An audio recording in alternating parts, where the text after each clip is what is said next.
So in this video, we're going to talk about intentions, how we use intentions to create experience, and then we use experience in essence in order to progress through our disciplines. So there are 9 intentions that we have: annihilation and preservation, authority and charity, enforcement and change, purity, craving, and finally, invention. So starting with annihilation. The annihilation intention is willful, wrathful, and it sees destruction as its own reward. Perhaps driven by vengeance or irrational hatred, they often have a hard time placing themselves in society. For this reason, this character can be unwieldy and difficult to manage in a social setting, but can be the truest and most reliable ally on the battlefield. But be wary, if the focus of their destructive will is taken away, this character is just as liable to turn on you or themselves with dire consequences. As you might expect, an Annihilator playstyle is really all about dealing damage. So you will find that anything that deals immediate, clear damage or spreads damage over a wide area is going to be an action that's tied to the Annihilation Intention. Characters who pick the Annihilation Intention are going to be necessarily very aggressive characters, but they're at the same time going to fit very easily into a traditional role in a tabletop role-playing game because, Black as an intention is more or less a basic combat intention. So while it might be fun to play, it will also be a little expected. I think most players starting with Annihilation as an intention won't find it a terribly difficult one to play, but it may be a difficult one to role play. Moving on to authority. So authority loves power and conformity. They perceive some fault in the world, and they believe themselves superior qualified to correct it. They wish to make the world more like them. They prefer to work within systems and rules that they view as predictable, to find exploits that they can use to accumulate greater and greater amounts of power and influence to get their way. If they can, they will sway others to their cause, but when this proves impossible, they see the use of force as perfectly justified. An authority playstyle is also a very manipulative one, and they will use speech and control actions to dominate other players. You'll also find that an authority playstyle has a few plants in Thaumaturgy, which are very interesting. The sphere power, which is a very complicated power, is all about containment. This is a power that would be an authority basis. So the idea is all about control and exerting control over things. That's what the authority playstyle is about. Enforcement, which is one of the trickier ones that I've had to try and name, is fundamentally about determinism. So enforcement is concerned that order will break down without intervention. Their worldview is fatalistic, and they want certainty in all things. They aren't concerned with morality or ethics, only the code, and will fulfill its judgments regardless of the cost to themselves or others. They accept these consequences, which they ultimately view as inevitable. Characters who intend enforcement will make use of natural forces to achieve their goals. A brute may use his fist, a monk may call upon the forest itself, and a master may slow or even stop the passage of time. So the enforcement intention is fundamentally about trying to exert the natural way of things. There is a certain sense of law and order that's in their minds, and that leads to an acknowledgement and an application of causal forces, the way things should go as a way to enforce. And so they try to intervene in order to put things right. Moving next to purity. So purity is another one I had a difficult time naming because it implies a moral objective, but that's not quite right. So purity seeks to refine. It wants to eliminate taint outside of its influence, to enable something to achieve its best and most perfect expression of self. These characters are savants, knowledgeable and practiced in their arts. Intricacies and nuances don't escape them, and they see the world most fully, although they sometimes become entrapped in detail because of it. You can best understand purity as an artist trying to achieve the best, most purest expression of a thing. In that way, they want to eliminate the taint of outside influence. Mastery playstyles can tend to produce older, wizened characters because the easiest way to obtain purity is by using essence through training. And so they age much quicker because training is the easiest way to obtain experience. Next, we have invention. Pretty straightforward. Invention wants to make things. They don't always find a purpose for the use of the things that they make, but they make them all the same. This intention is occasionally confronted by the unintended consequences of their designs, and while they may feel some guilt and responsibility for these problems, they ultimately look at them as something to be solved and worked through. For most builds, this playstyle will be weak to start and will grow precipitously in strength because the builder acquires new skills and resources and over time builds new weapons and armor, and so it becomes easier for them to achieve more and more experience as they accumulate. So it can be seen as perhaps the most precipitous of its rise in that it has a defined curvature in the way that it acquires experience. Slow to start, fast to finish.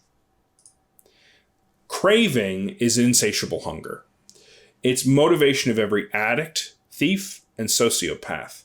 Within them is a void so deep they feel the need to fill it with the acquisition of some tangible thing. The things they seek and claim to value, in truth, they just objectify. They don't want these things, not really, because when they get it, they just simply need more. Craving isn't about wanting something, it's about dismissing what you have in favor of what you lack. It's endless. As a playstyle, craving hunts, forages, steals, and is often associated with fire. So craving is actually a really practical choice for a starting player. In much the way that purity would express itself very simply by training, craving is going to involve a lot of these things like hunting, foraging, stealing, which are essentially a non-combat form of action, and so therefore very accessible to a starting player. Change is uncomfortable with the status quo and seeks to disrupt it in ways both big and small. The sources of their discomfort can be unique. Some will hate boredom, others will carry traumas that they need to escape. This manifests in people who cannot stay in one place for very long or have trouble maintaining stable relationships. The continuity between their mercurial choices will be very clear to them, but to others will appear inconsistent and unreliable. Change is fun to play.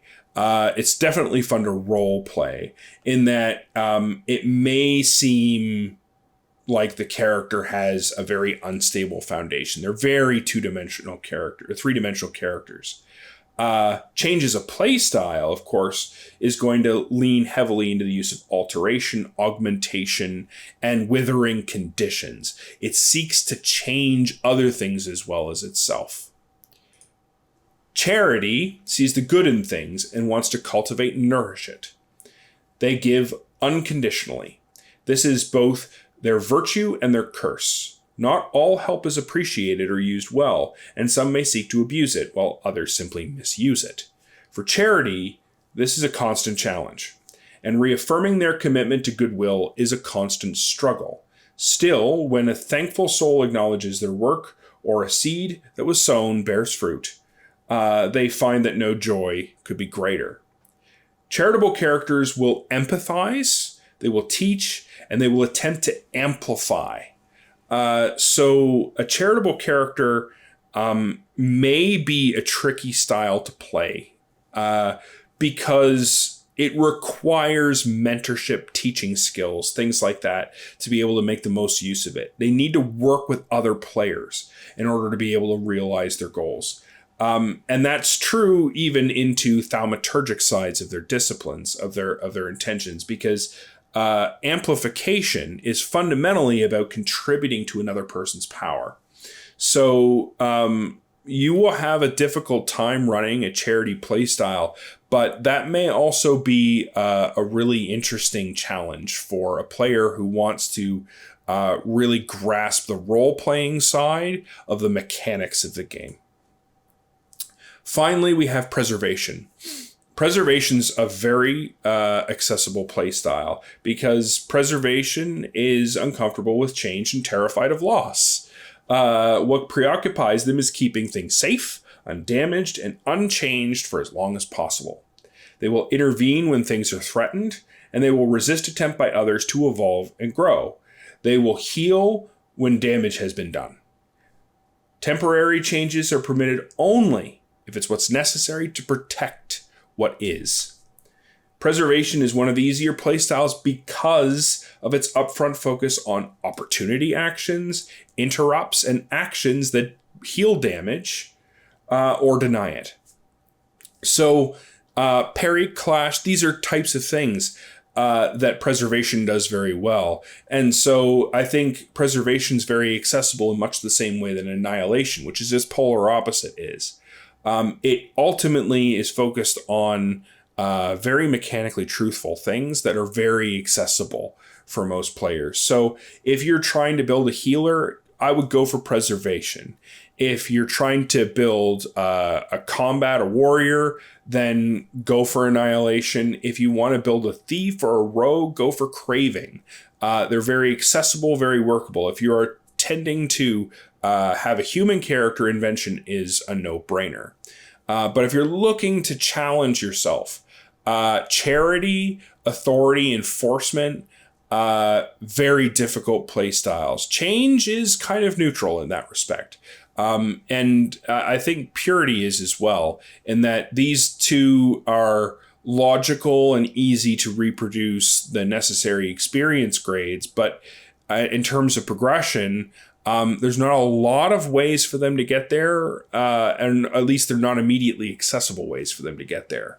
And so you will find that some styles are certainly more productive than others. But in the long term, we're definitely going to be widening them out so that they're all going to have different ways of achieving their aims. And to begin with, we're really just focusing in on some of the most basic play styles that most players will start with. So how does experience translate? So experience is acquired in battle when your character's intention is satisfied through their actions. So an action which matches your intention will provide you with experience, an experience point. It reflects the acquisition of specialized knowledge, what we learn in school and work by gaining experience, and experience is used to acquire new cards. Essence, all species start with a fixed amount. This reflects time, the commodity we spend to master new skills. To apply knowledge, we need to train in the behaviors into our bodies and minds. By investing the little time that we have, we achieve. Essence is used to craft new powers, weapons, and abilities for battle, or to acquire new ranks of a discipline. So a discipline will be broken down into what's called a standard pool, which is cards that are available from the start. Intensity, core, etc. is set by the discipline. Specifically, you will find that there are only going to be 3 disciplines available to your character at any given point in time. That's a martial discipline, a thaumaturgic discipline, and a technical discipline. They will move through phases: apprentice, journeyman, master. And ultimately, you will be progressing through a kind of skill tree, where one thing is required in order to get the next, then in order to get the next.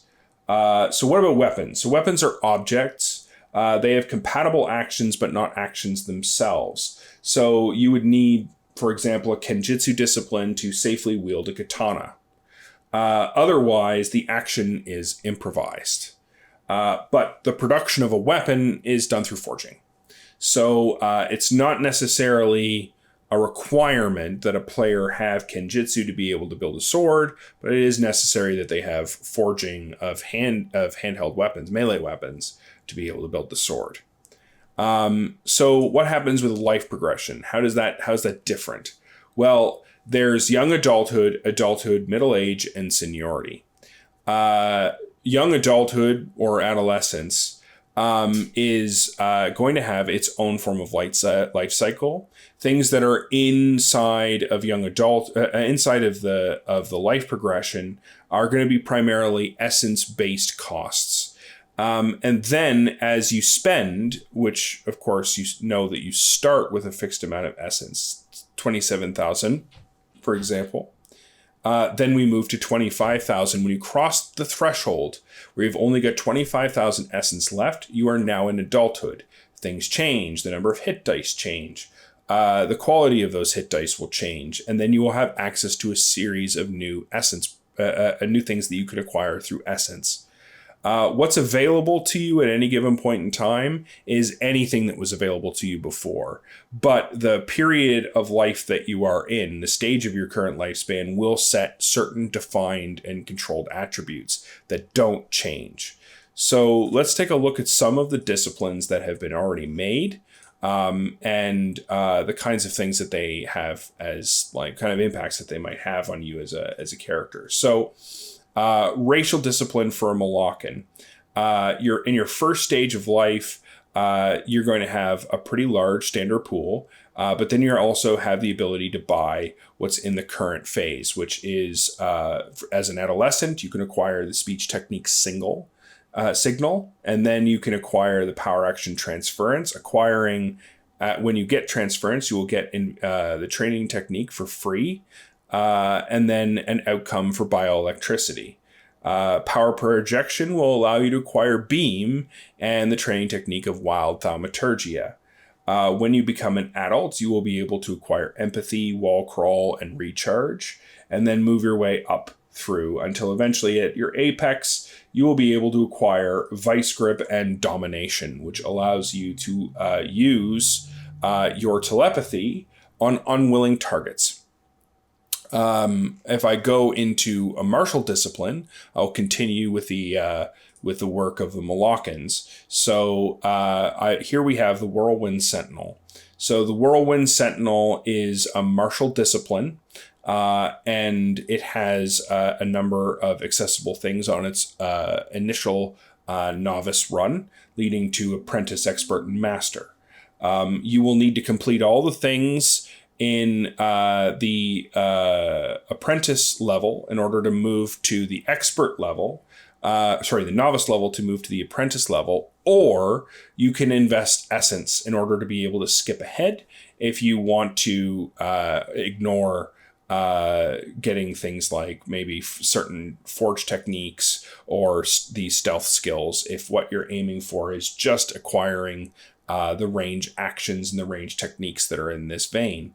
Of course, as most tech trees operate, they progress via this is required for this. There are prerequisites in order to be able to get the next stage. For instance, shot would be needed to get blind shot, arcing shot, or to acquire a +1 proficiency in strung projectile weapons.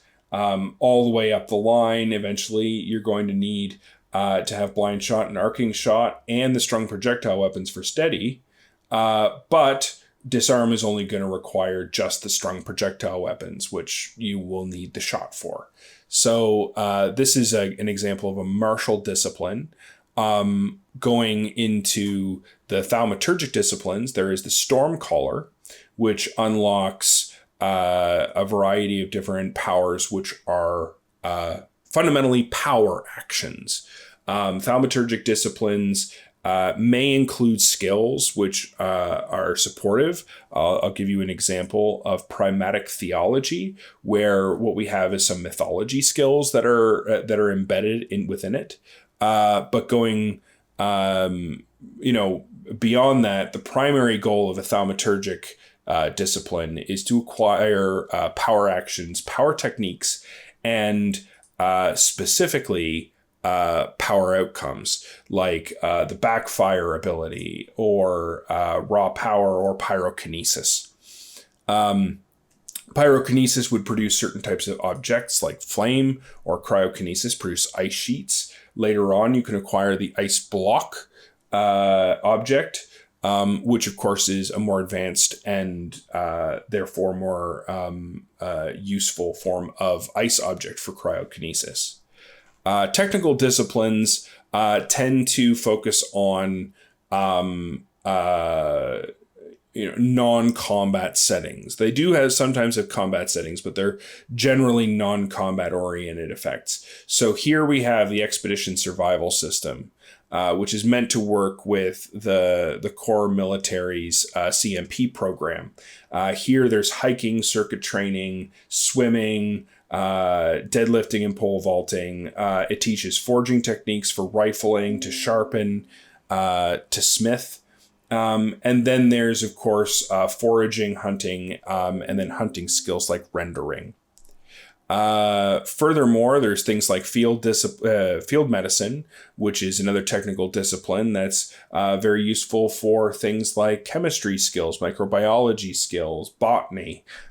These are all things which can enhance the development of pharmacology to create things like items and potions and things like that. Prospecting is very, I think, thematically appropriate technical discipline for the frontier. Is fundamentally about finding good allies, finding good raw materials for use in crafting, but it's also about bartering, selling, buying, and about salvage anthropology, being able to find things in the environments in the right way, being able to use cross-selling and archaeology in order to make the most of the environment. This is like the exploitation discipline at its heart. So in each of these cases, what you will find is that these things cost experience in order to acquire, and the species themselves will cost essence in order to acquire. But there is nothing to stop a Molokan from acquiring a martial discipline from a human society, or a technical discipline from a human society, much less a thaumaturgic discipline from a human society. Likewise, you can mix and match wherever you want. The racial disciplines are fixed. Only Molokans get Molokan racial disciplines. Terrestrials get terrestrial disciplines. Salazari get Salazari disciplines. But the flexibility of martial disciplines and thaumaturgic and technical disciplines are different. So this is what most characters are going to have in terms of flow. As it stands right now, there are 17 disciplines, 3 of which are racial, which means that there are only about 14 disciplines that I'm launching with. In total, they encompass roughly 250 cards. So in the next video, we're going to talk about card crafting and action training, and how that fits within the system.